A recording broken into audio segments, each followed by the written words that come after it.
9, 8. You're watching The Experience, Comic Culture and Sales. Streaming live daily to Facebook, YouTube, Twitch, and Twitter. 2, 1. Hey, everybody. Welcome to the Dan Wickline Show here on The Experience. Got a jam-packed show today because not only do we have our normal news and stuff like that, but we've got a guest who's going to help me talk about the Dead Boy Detectives. So we're going to do things a little faster today. I'm going to just do the opening here. I'm actually going to talk about one of the bits of news. And it's the one that surprised me the most is that Marvel is moving ahead. Well, Sony is moving ahead through MGM and Prime Video with a Spider-Man noir live action series. And it's going to star frickin' Nicolas Cage. Yeah, I didn't think Nicolas Cage would be doing television anytime soon, let alone be the star of an action series. But it kind of feels like perfect casting since he's already done the voice of the character in the Spider-Man Across the Spider-Verse universe. But yeah, this was a big news that came out the other day. It's coming to us from Oren Uzel, who did The Lost City, and Stephen Lightfoot, who worked on The Punisher. It's going to be directed by Harry Bradbeer from Killing Eve. And the whole idea is that it's going to be set in a 1930s New York as this private investigator, Spider-Man, is forced to grapple with this past life and that he's the only superhero in the city. Now, they don't say whether he's the only superhero left or if he's the only superhero there's ever been, but it's pretty interesting. Catherine Pope of Sony Pictures said, "We're absolutely thrilled to have Nicolas Cage starring in this series. No one else could bring such pathos, pain, and heart to this singular character." Pathos, pain, and heart. It sounds like she definitely did her work in film class at school. By the way, hello to Ed, to Triple B. Good to see you guys, and stay tuned for the Dan Wickline Show.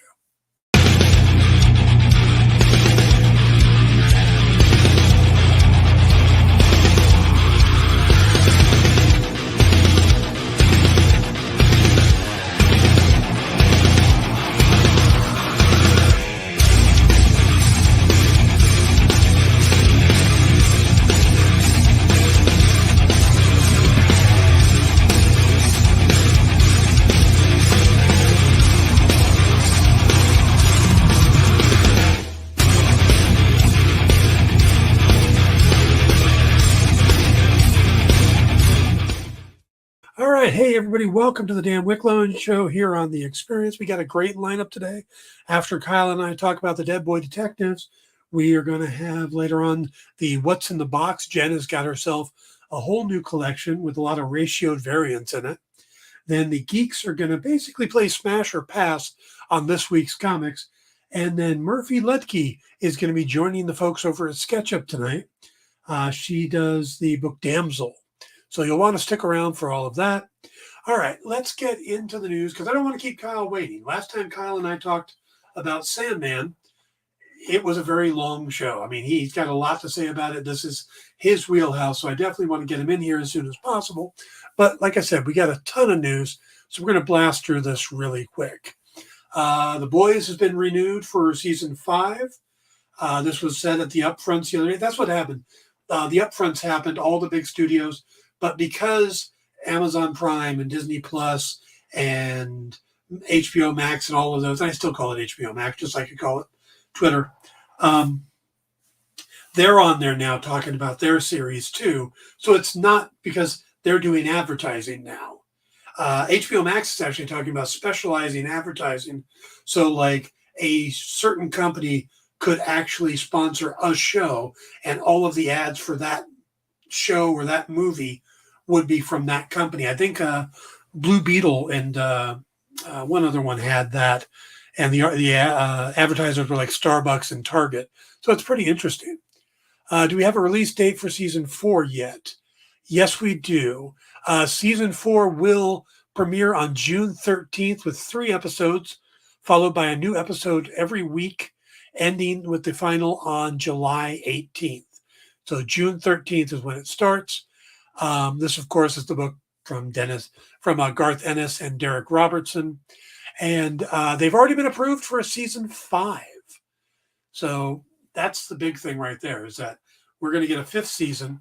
And it sounds like they're actually going to go past that, that they're working towards doing more than 5, which I believe the original plan by Eric Kripke and them were to do 5 seasons. So that shows you how much now that they're into it, how much they can continue to grow the world, and also how much the response has been, how well the response has been. So, all right, moving on. Phoebe Waller-Bridger, who we have gotten to know pretty well from Fleabag and a bunch of other good stuff. She is going to be adapting Tomb Raider. It's gotten a series order from Amazon, and Jen Salke from Amazon MGM Studios said, if I could tell my teen, oh, wait, no. This is what Waller-Bridge said about it. If I could tell my teenage self this was happening, I think she'd explode. Tomb Raider has been a huge part of my life, and I feel incredibly privileged to be bringing it to television with such passionate collaborators. Lara Croft means a lot to me, as she does to many, and I can't wait to go on the adventure, bats and all. So, yep, new Tomb Raider series in the works. I guess the last reboot they did is kind of being ignored now. So, all right. Marvel has finally given us some interesting information. We got three or four different kinds of bits of information here. First thing is that Agatha, you know how they keep changing the title? We should have all seen this coming. It's actually going to be called Agatha All Along, which I believe that the other ones we got, like House of Harkness, Coven of Chaos, I think those are going to be episode titles, is what we've been hearing. But Agatha All Along will premiere on September 8th with 2 episodes. And Catherine Hahn was at the upfronts and said, we can say the Coven is strong. We can say that it's hilarious and deep. And I was moved to work with all these people every day. It was a gratuitous dream that it happened to be this group to go through that together. She went on to say, there is very little that is not practical magic, which is our magic. That was very thrilling.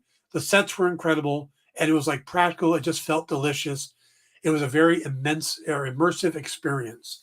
Now, of course, she's being joined by Patti LuPone and Aubrey Plaza.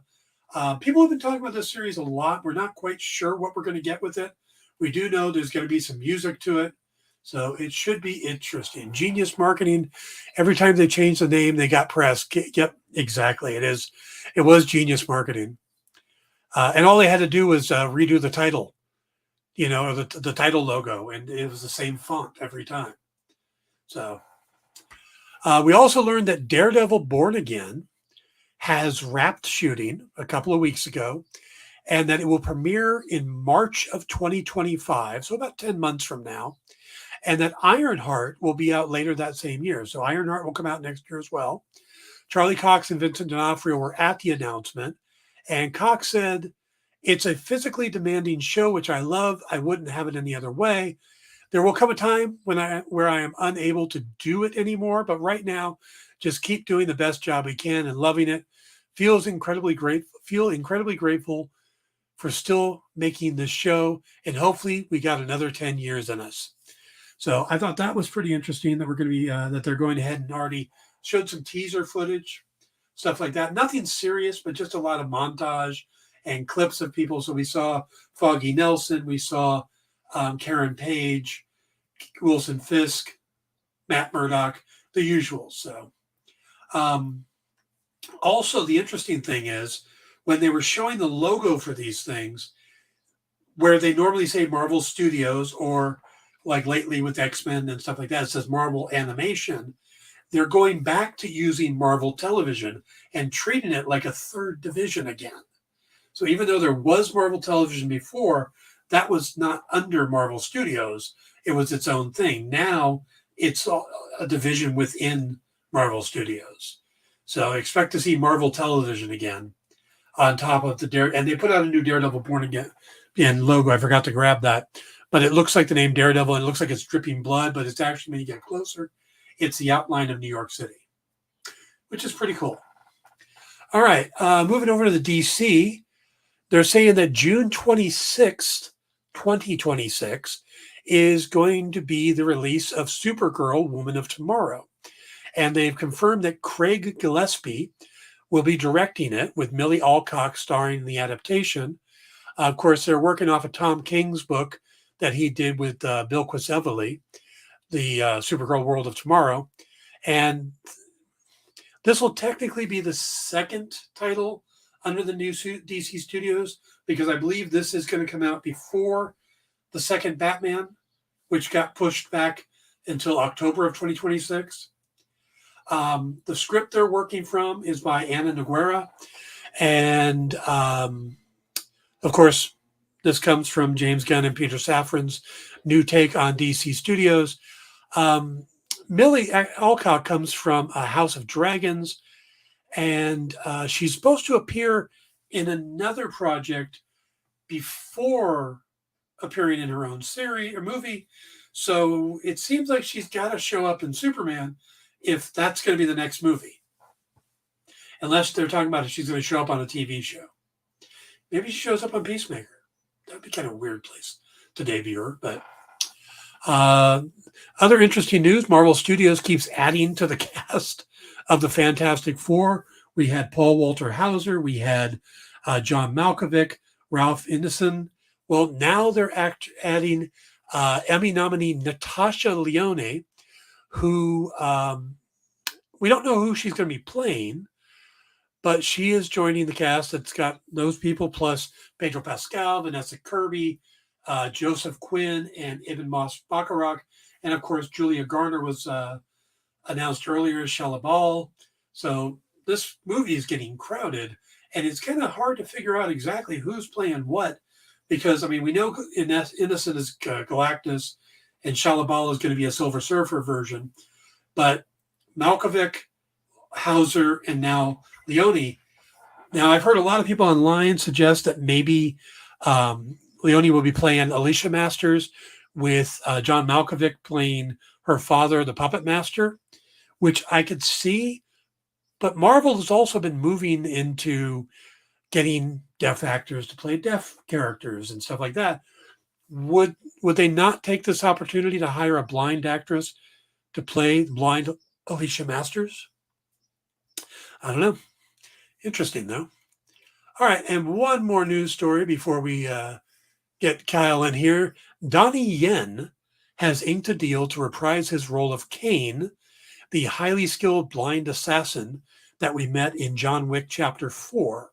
Now, basically, this will be the second spinoff from the John Wick universe. So they're growing the John Wick universe. That's the whole point. Chad Stahelski has made a deal with Lionsgate to expand this out. The script is being written by Robert Askins, and he's the guy that wrote the play Hand to God. He's worked on the Umbrella Academy. Also, we know that on June 6, 2025, we're getting The Ballerina, which is a female-driven spinoff starring Ana de Armas. That's basically raised as a Ruska Roma. The interesting thing with Ballerina, though, is it wasn't originally written as a John Wick spinoff. It's a script that was actually on the blacklist that got picked up through bidding, and then Lionsgate decided to add it to the John Wick universe. So Donnie Yen is going to get his own film. So if you were a fan of his character, Kane, we're going to get more of him. So, all right, guys, that's the news. So we're going to take our first break, and when we come back, Kyle's going to join us. Be right back. Twitch, it's not just what happens when you have too many energy drinks anymore. Check out our content over there, too.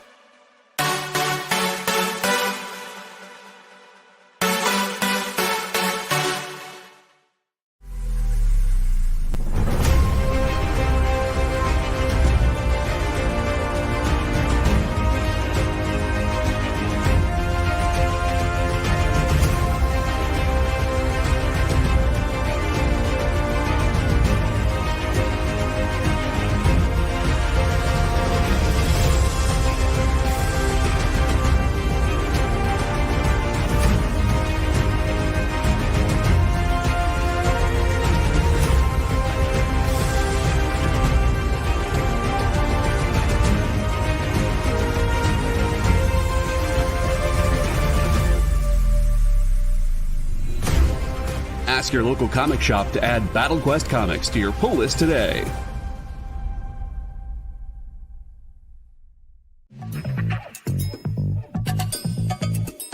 Live from New York. What? Oh, sorry. Live from Cleveland? It's Friday night? It's Friday Night Live! With Nancy McCann. And Ricky. And sometimes Carlos. And featuring boxes and boxes of rare comics. Unique collectibles. Lots of smiles and conversations with new friends. Friday Night Live with Comics Unlimited. Friday night from 9 to 11 on The Experience.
Welcome back, everybody, to the Dan Wickline Show here on The Experience. We are going to be talking about the Dead Boy Detective, but before I let Kyle jump in, I want to give you guys an idea of who the Dead Boy Detectives are, because you might not have heard of them. These were new to me because I've not been reading Sandman, where Kyle has. So, quick, short synopsis. The Dead Boy Detectives are a fictional supernatural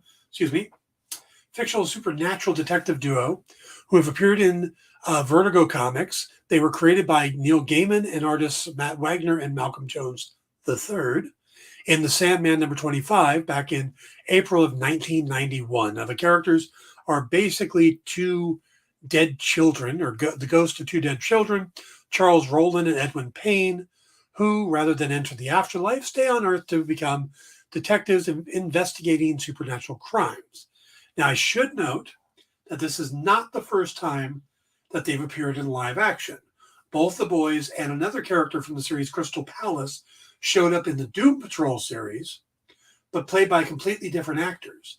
And just to get even more confusing, the role of the night nurse, which appears in both the Doom Patrol and in the series, is played by the same actress, Ruth Connell. Okay, so that's the Dead Boy Detectives, and here's Kyle. Hello, sir. Well, I have to correct you already, Dan. Please do. Because you said before entering the afterlife. The reality is Edwin Payne died in 1916 and spent 60 years in hell, Yes. as a victim of a sacrifice to a demon by his schoolmates. So he entered the afterlife, but in Sandman Volume 2, and this is something I'm sure they'll cover in the next series of Sandman when we eventually get it, if we eventually get it, Lucifer at one point quits hell and gives Dream the keys, and everyone in hell leaves. All the demons, all the ghosts, all the souls, they all leave, and Edwin goes back to where he died. At the same time he is there, he meets Charles, who is actively dying.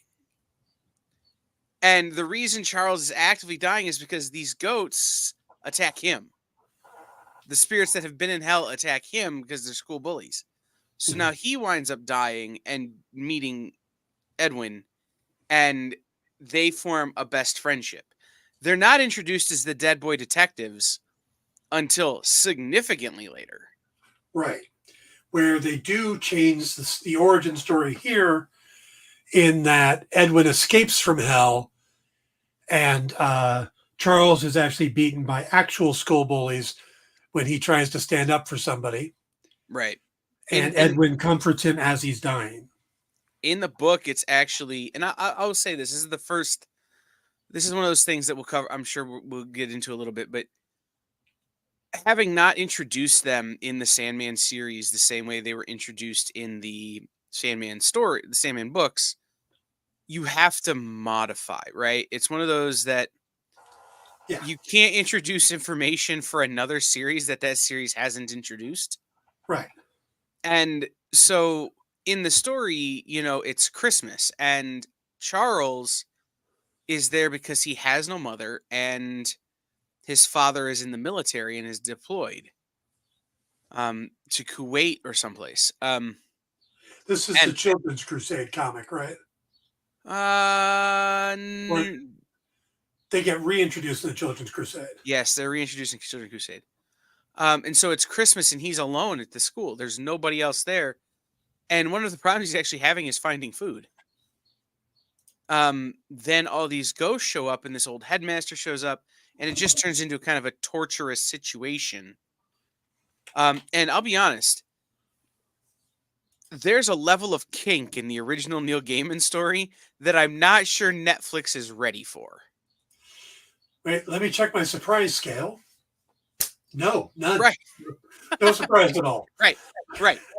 No, but it's at one point the current headmaster of the school's mother, who's a ghost, comes back, and he enjoys being spanked by her.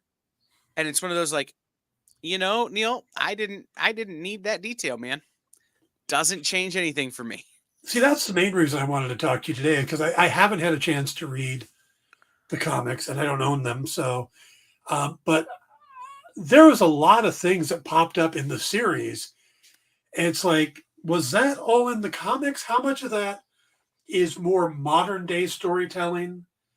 Like the attraction between Edwin, or Edwin's attraction for Charles. Is that from the comics? Kinda. It's one of those things that written in the late 80s, the original story, and then the reintroduction in the early and mid 90s, there was a level of, and I think it should be clear that there is the bond between the boys, right? That is something beyond traditional friendhood, right? Traditional friendship. That isn't always reciprocal. And, at the time when it was created, this idea of homosexuality in comics was still a little off-putting for a lot of people. Yeah. So it became clear that Edwin felt a kind of way about Charles. But it wasn't until more recent stories like the Jill Thompson and the Pornsack Pichette show stories of the last decade or so that it's been more overt. It was always like, is he giving him a look because he wants to make out with him, or is he giving him a look because Edwin really is that stuffy and Charles really is that not? So, it's an interesting kind of dichotomy, right? Between the two characters. Now, I do have to say that as I started watching the show, I wasn't immediately pulled in. This was a slow one for me. And I think part of it was I was a little distracted by two odd things. One, Jenny the Butcher looked really familiar to me. And it turns out that's because she's Brianna Cuoco, Kaylee Cuoco's sister. And they have similar facial features and stuff. And the second thing is that Charles looks really familiar to me. And it took me a long time to figure out why. And it's not because I've seen him in anything. It's because for some reason he looks a lot like the lead singer of Walk the Moon in the Shut Up and Dance video. And it could just be the nose. They both have very strong, prominent noses. And the leather jacket. But I kept thinking, why do I know him? and I don't. Well, what's interesting and just worth pointing out is that the butcher, Jenny, also appeared in The Big Bang Theory. She was one of the goth girls that Howard and Raj try to pick up. She was in The Mentalist and Mom and Criminal Minds, and she's done a ton of stuff. But maybe more than recognizing her, you could hear her because she's Barbara Gordon from Batgirl, from Harley Quinn. Oh, okay. So she was also in 4 episodes of The Flight Attendant. But yeah, she plays Barbara Gordon in the Harley Quinn animated series with Kaylee Cuoco. Yeah. Also, the neck tattoo is not hers. No. But is she a character from the comics? That is one I don't know the full answer to be honest. There's a couple of volumes that I haven't yet read. I have them, they're on my shelf and they're in my stack, but I went back and started I'm rereading through Sandman. Mm-hmm. Right now I'm on volume 5. And then once I'm done with that, I go out to the expanded universe, the Sandman universe stuff, which is Nightmare Country, Dead Boy Detectives, a couple of others. So, Okay. Sandman Overture. I know Charles and Edwin are from the comics. As I is know Crystal. Palace is from the comics. I'm sorry, I should use her full name. Crystal Palace, surname Von Hovercraft. Yes. I wish I was making that up. Can I tell you how hard I laughed when she found out her surname? Because I'm also reading Hitchhiker's Guide to the Galaxy right now. Mm-hmm. And that's like every name in that, right? Yeah. It's a very Douglas Adams name, yes. It really is. Yeah. I will say this, the Cat King, I would watch Lucas Gage, the actor who played the Cat King, to see if they're going to cross over into traditional Sandman and even into other Vertigo things that Netflix might try to play with, because the Cat King is one that kind of Grant Morrison and some of those other guys also chose to take out of Sandman from Neil Gaiman and use as a through line. Well, so if you are a Sandman fan, you're not sure about whether or not watch this or not, 2 of the Endless do appear in the series. We get Death in the very first episode, and it is the same actress. And we get Despair later on. So we are getting the Endless in here. So the producers of the show, it's Beth Schwartz, Greg Berlanti. So you've got the people that put together the Arrowverse. And Neil Gaiman. And Neil Gaiman, of course. But so you've got the people that put together the Arrowverse that are putting this together. But it's separate from, it's not the same team that did Sandman, but they are connected. And they talked about it in an interview, saying how they had to change because there's, the origin of the boys didn't get covered in Sandman. So they wanted to make sure it was known in season 1 because they don't know if they're getting a season 2 or not. But they made changes, but they want to be as connected to it as possible. It says, I met a lady whose last name in China, it's her maiden name. Made in China. Wow.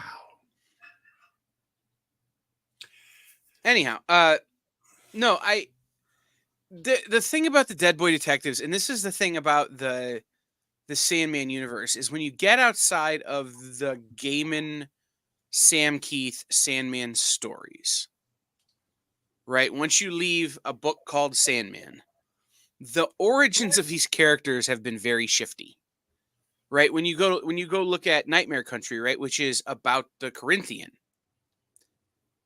it changes the Corinthian story from the original Sandman story because it gives you a little bit better look at how that could happen, right? So the details change because more are added. Yeah. And it makes some of the other stuff impossible. right? So for the Corinthian to be purely a dream, a nightmare that has become corporeal, there are some details that are discussed in Sandman that by the time you go and break out into Nightmare Country, well, if you have column A, you can't have column B, and column B can't have column A. So, yes, Ed, absolutely. Yeah. So Ed asks, can the show be watched if the only Sandman knowledge you have is what was on the show last year? I would venture to guess it's almost better if you hadn't watched the show, the Sandman show. Other than recognizing death, there isn't a lot to connect the two shows. Because does Despair actually show up in the Sandman first season? Yes. Okay. But so, Despair is until 2 Septembers and a January, so like issue 18 of Sandman. Despair is like a very minor character. There's Death, Dream, and their brother, the lost one, who are the three eldest of the Endless. Then you have the other siblings that are like the little brothers and sisters. The last one is Delirium. Thank you. And then everybody is slightly older than Delirium. By the way, if they don't get Kristen Schaal to play Delirium when they eventually introduce Delirium, I'm going to call Neil Gaiman and be like, what in the hell? Because she's perfect for it. But yeah, Despair plays a much bigger role, and I'm excited for them to get to stories like 2 Septembers and January. Some of these side stories about Dream and Death and their siblings, because I don't feel like that interaction was really fleshed out in series 1. Yeah. There's a lot here they can do besides just the Sandman series. You have Nightmare Country, you have Dead Boy Detectives, you have Death and the High Cost of Living. You have a lot of spin-off areas you could play in. Right. And like I said, it's in Sandman season 2, if you dig into the idea of the Endless as a family and you want to tell those stories, there aren't a lot of the following Rose, following some of these other characters that we met in season 1 through to season 2. The best things we can get are Ken and Barbie. We can get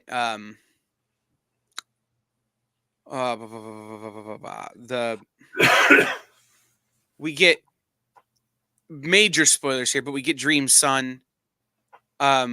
We get more with Despair and Desire and some of these other characters, Delirium, that really do kind of flesh out that whole family dynamic that they have and make it make more sense. I think season 2 should just be all Wesley Dodds.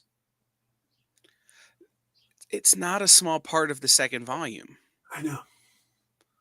So I think that would be a couple episode arc, I would imagine.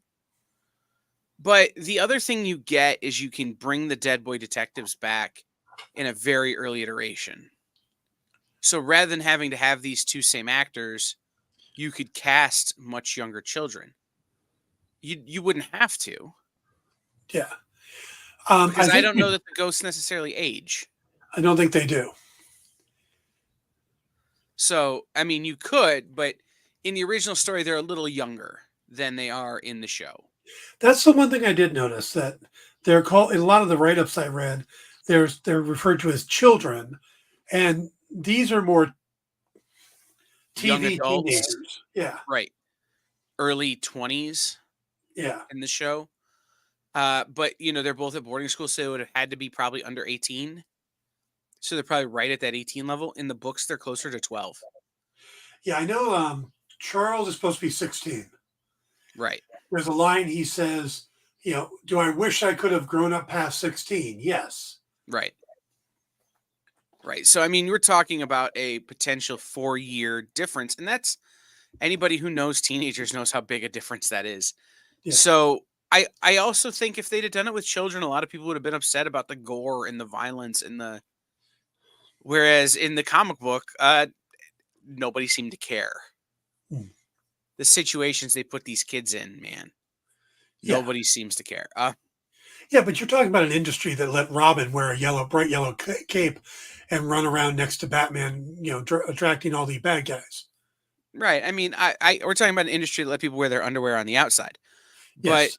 no, I get that. But like I said, that's part of why I'm attracted to the Sandman universe, right? Why I love the Because you Vertigo like stuff little so boys? much. No, because it's not your traditional superhero stories. True. These guys have a very Sherlock Holmes meets the Ghost Whisperer kind of vibe to it. Yeah. Helping ghosts cross from one side to the other by helping them solve their unfinished business, like, has this sort of vibe. And it's a superhero story without having nobody has any powers except the fact that they're dead. So,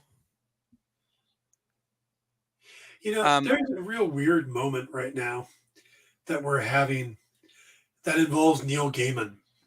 Is I find myself referencing him a lot when talking about TV shows. Lisa brought up remember the old 7-Up commercials with Orlando Jones? yes. Make 7-Up yours. Uh-huh. 7-Up yours. Yeah. She's like, whatever happened to him? I said, well, he was in The Replacements and then the movie with David Duchovny. And of course, he was Mr. Nancy in American Gods. What's American Gods? Well, that's based off a book by Neil Gaiman. Oh, so what are we watching tonight? Dead Boy Detective. Oh, that's from Neil Gaiman's Sandman. Oh, okay. Who's Neil Gaiman again? He's the guy that co-wrote Good Omens. Oh, I love that show. He's the other writer, right? Yeah. Okay, yeah. So, hey, have we ever seen Charlie Cox in anything before Daredevil? Yeah, he was in Stardust. Oh, yeah, that's another Neil Gaiman thing. It's true. No, and it's funny because there's a group of writers from that era, right? Neil Gaiman, Grant Morrison, Terry Pratchett, Douglas Adams, like this kind of mid to late 80s English, all of them. Yeah. And I'm sure there's some people I'm leaving out from that, that group, but Literary Beatles. But the second English invasion, right? The comic book English invasion. It's what we call it when we talk about Grant Morrison hitting the scene, when we talk about Neil Gaiman hitting the scene. Alan Moore. Yeah, Alan Moore, that was one I was missing. Maybe Warren Ellis. Yeah, well, I know we don't talk about Warren Ellis anymore. Right, he got himself removed from the list. So, but I'm sure there are others, again, whose names I'm just not thinking of, right? That I'm sure if Nick were here, he'd be yelling, "You forgot!" I just had dinner with them in New York at a steakhouse. Right. Yeah. Garth Ennis. Garth Ennis, yeah. Yeah, what's he doing? What did he do recently? Oh, yeah, The Boys. Yeah. People who have been unsuccessful. Yes. Horribly unsuccessful. Right. But the Vertigo world, the Vertigo Comics world, with a few exceptions, is ripe for television right now. Oh, yeah. Because it has the high fantasy elements, but it has the horror. It has it has all of the different bits that are popular right now. Yeah. It's what made Game of Thrones so popular is it had a little bit from each of the different genres. So there's something for everybody. Mm-hmm. Until the ending. Well, right. So was Jay asked, was the reason for the recast because they want to separate this show from their guest spot on Doom Patrol? Haven't watched it yet, but I plan on it. See, I imagine that's the tricky part, like I said, because they recast the Boys and Crystal, but they left the Night Nurse the same. I would imagine that because Doom Patrol is technically DCEU, and this is not, that there was a level of that's why we have to recast. But I can't imagine anyone else playing the Night Nurse. If I'm being brutally honest, like maybe Helen Mirren. Yeah, she's absolutely perfect. Yeah. Yeah, she's great. So I imagine there's some level of maybe they'll cross back over depending on what James Gunn and Peter Safran decide to do. Yeah. You know, where nobody knows what the future holds, so we'll see. But I imagine that's part of it, is just because it's different companies. Yeah, because I don't think this technically is DC. This isn't the Peter Safran, James Gunn stuff. This is its own This is little Netflix's Neil Gaiman right? world. Right. Ed, is this a family-friendly show? Depends on your family. If your family is twisted, yes. If your family is normal, no. It is a bloody, gory, dark show. Ed, you watch Sandman. It's in the same vein as Sandman. I would argue this is a little darker. Oh, I don't know. There's some really dark moments in Sandman. Oh, yeah. But overall, tone-wise, it's just darker. Yeah. This to me feels closer to Umbrella Academy Okay. in terms of its visual storytelling and the way it's presented. Yeah, I could see that. Than Sandman did. This, But I'll tell you, and Dan may be the only person in the room who references this. It felt like it was drawn right out of Sam Keith's brain. Yeah. The difference, though, for me is that there are two moments in Sandman that literally made me stop the episode and walk away for a day or two before I could finish it. One was the cafe scene, Mm-hmm. and the other was Arthur Darville in the extra episode. Mm-hmm. Both of those just were too much for me. And there's a lot it takes a lot to get to too much for me. So. Right. And I mean, when I consider the fact that the diner was so much more brutal in the comics, like so much more brutal in the comics. It was. And that's the problem, is that I listened to the audio play of it so that when the scene came up, I remember how bad it was in that. And I had to step away. Like, I don't know if I could get through this. Luckily I did, but. You want to know the trick? Put on the Suzanne Vega song, Tom's Diner, while you're listening to it or while you're reading it. And it somehow makes it becomes so dystopian. You have to like almost like turn off your soul. Like, it's wild. Oh my God. But no, there are a few moments in this show like that. I knew a couple of things were coming. And I had to stop and kind of mentally prepare myself for what I was about to watch. The last episode was the only time I went, I wasn't ready for that. Whew, you know. Without giving away spoilers, because not a lot of people haven't seen it, is the ending of the series what happens in the comics? I believe it's what happened. Well, the ending of the series, or the big kind of final crescendo of the last episode. This is how we make this an ongoing series. Oh, yes. The big final crescendo, my answer to that question is I believe that is how the Jill Thompson story ends. Okay. But having not finished it, I only read the first 3 issues when they came out. Having not finished it, I cannot confirm. So this storyline, which part of the series is it based on? Each of the different cases they present are from different parts. Oh, okay. The Dead Boy detectives, I'm a little spoiler, come to America in this episode, or in this series. They're coming to America is a little more Doctor Who coming back to London in the actual books, where it's they go to London, now they're in New Delhi, now they're in blah, blah, blah, blah, blah, blah, blah, blah, and then they come to America and solve a case, and then they blah, blah, blah, blah, blah. And one of the big characters, Tragic Mick, is a recurring, and he's the one who will reach out to Crystal or whatever and say, hey, there's a thing happening that I've heard of. Maybe you should come check it out. So it kind of, the mailman in the show and Tragic Mick and Crystal and a few others that will meet hopefully eventually, including one we've already met, who, if we get Jenna Coleman back, is a win. Kind of interact with these guys, interact with the dead boys, and push them around. Now, the deal with the night nurse, which again, minor spoilers, I think is the Pornsack Pichette show story from 2022. Okay.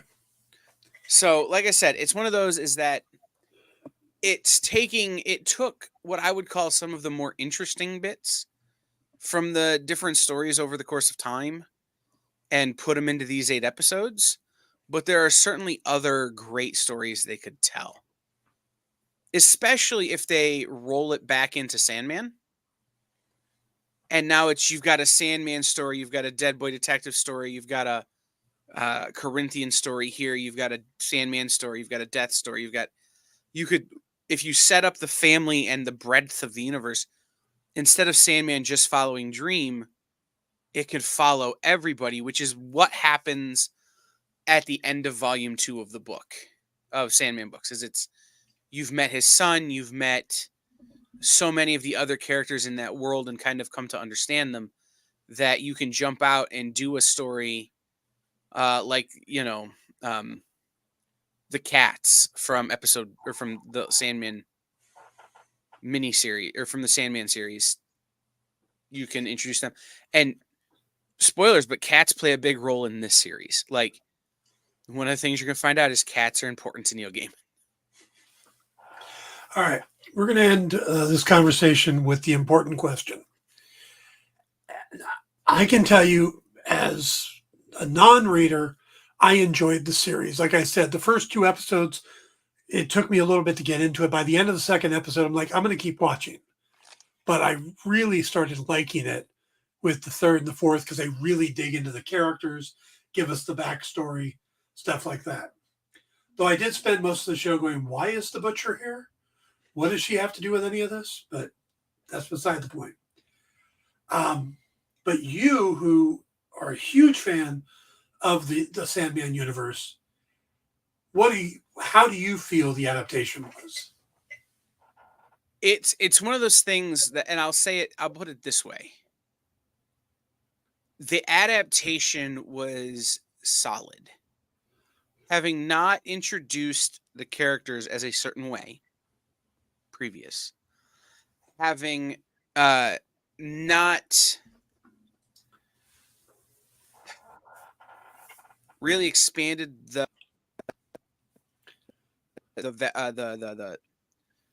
Vertigo universe very big, I think it was great. It felt to me at times like the story was a little hamstrung by the fact that these characters haven't been introduced in the traditional way, but that didn't affect the storytelling.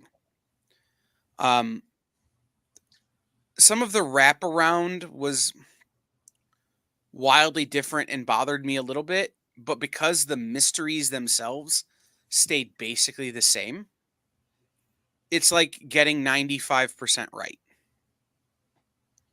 And 95%'s an A. So, right. Okay, one last yes or no question. Then we got to do a break.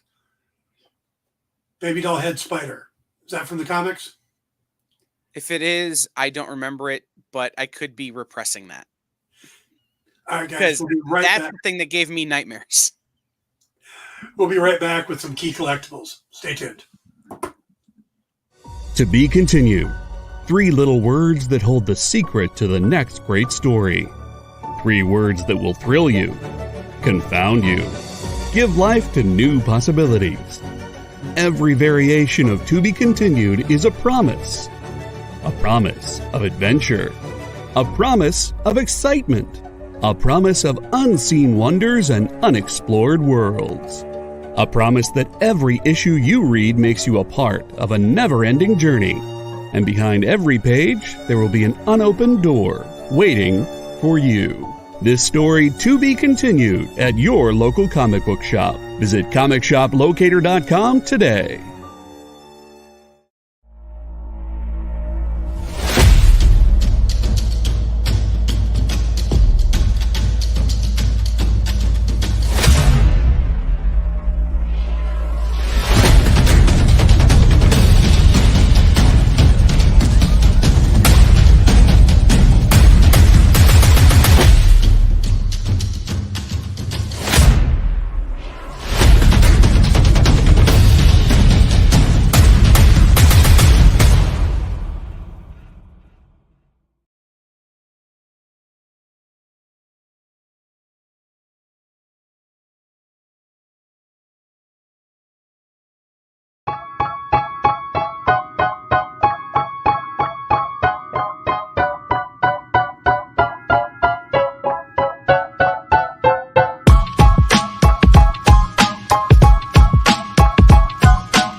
everybody, welcome back to the Dan Wickline Show here on The Experience. Please hit those like and subscribe buttons down there under Kyle's left armpit. And remember to stick around tonight for What's in the Box, Sketch Up, and the Geek Chat, which are not in that order. We've got some key collectibles. Kyle wants to stick around to talk about them too.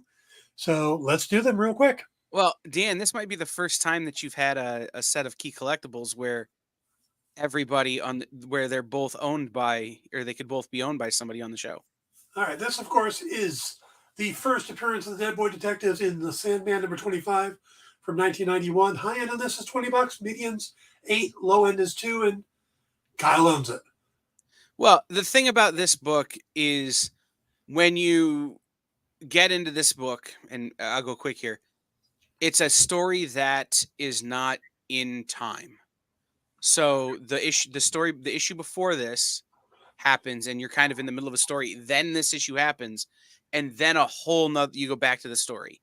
So it kind of it can be lifted out, but it's a great, refreshing story about death in the middle of a really dark story about hell. All right. Next up, we have The Children's Crusade number 1 from 1993. This is a limited series featuring the Dead Boy Detectives. High end on this is only $3, but all of these are very reasonably priced right now. High end's $3, median's $2, low's $1. Yeah, price on this one is affordable. Finding it is the hard part. This was the one that took me longest on, was Children's Crusade.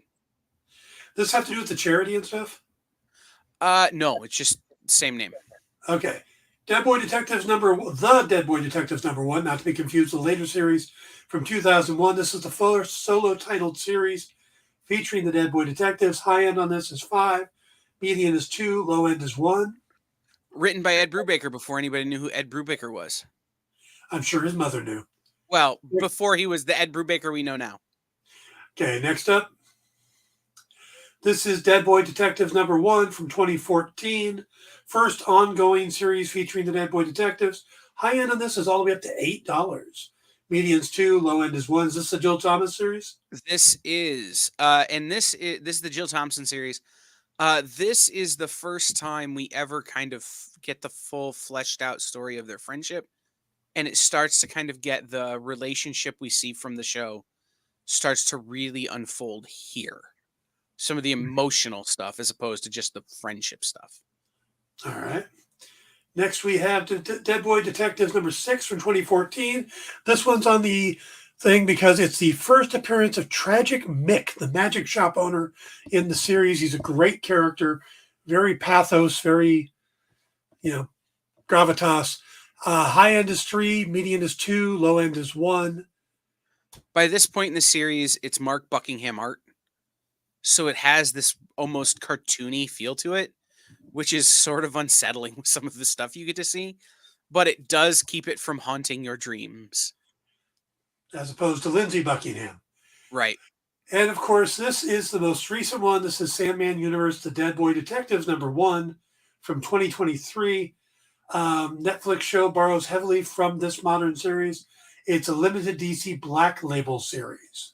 Yeah, so this was a real low print run kind of thing. They're not wildly expensive because it wasn't a huge hit. Trades are wildly available. If you wanted to jump into Dead Boy Detectives and you don't want to go hunting back to the late 90s, this is what I would say to pick up.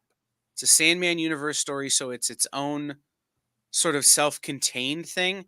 But Pornsack Pichette and Jeff Stokely tell a great story, a great series of stories here, and this really starts to feel like, again, more of your Sherlock Holmes meets Wednesday Addams, goth, murder mystery kind of thing.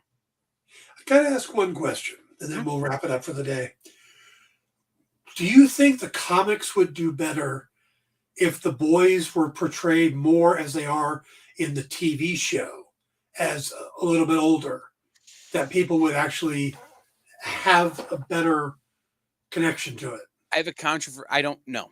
I don't think so. I think it would do better if it was manga. It really doesn't feel like the kind of storytelling you get from comics of these eras. the Pornsack Machette show and the 2014 Jill Thompson series are more like traditional, not more modern comics. But it's slice of life meets horror meets sci-fi meets murder mystery meets all this kind of stuff. So it really feels like a Junji Ito style manga comics. But Sandman was never particularly massive. None of the spin-offs have been particularly massive. This is niche, but it's niche in the same way that movies like Slapshot are niche, right? If you love them, Yeah. to fight to support them. I can see that. Have the Dead Boy Detectives ever met Cain and Abel? Not in my knowledge, but I want that so bad right now. I know, because suddenly I'm thinking it's kind of like, you know, the Frankenstein meets Abbott and Costello. Right. Exactly. It's the idea of those two characters, the Dead Boys meeting Cain and Abel, which is like the ultimate murder mystery. Yeah. Is a very fun kind of crossover. Now, I will say, call me, I'll write it. I'll send an email to someone who can make that happen. Because when I made a post on social media the other day that you can keep X-Men 97. I'll take Dead Boy Detectives all day long. And one of the EPs on this show reached out to me, goes, "Hey man, I appreciate the endorsement. I know what a Sandman stickler you are, because you complained to me about the series the first time." So, nice. You know, and they had to go, "When are you going to make a, Neverwhere show and how the Marquis got his coat back?" And the person I was talking to responded, "When someone will pay for it." So, all right, guys, that's our show for the day. Kyle, thanks for coming in, talking about it. It was a fun series. I do recommend it, but again, it's a little different. So 10 out of 10 would recommend. Ed, you're going to love it. I promise you. And if you don't, come to Cherry Capital next weekend and I'll buy you a beer to make up for it. I'd give it an 8 out of 10. So yeah, I'm about there. 8.5 maybe. All right, guys, stick around for the rest of the shows today, and we'll see you next week. Have a good one. In a world where you hit like and subscribe on our YouTube channel, That'd be really great. Thanks.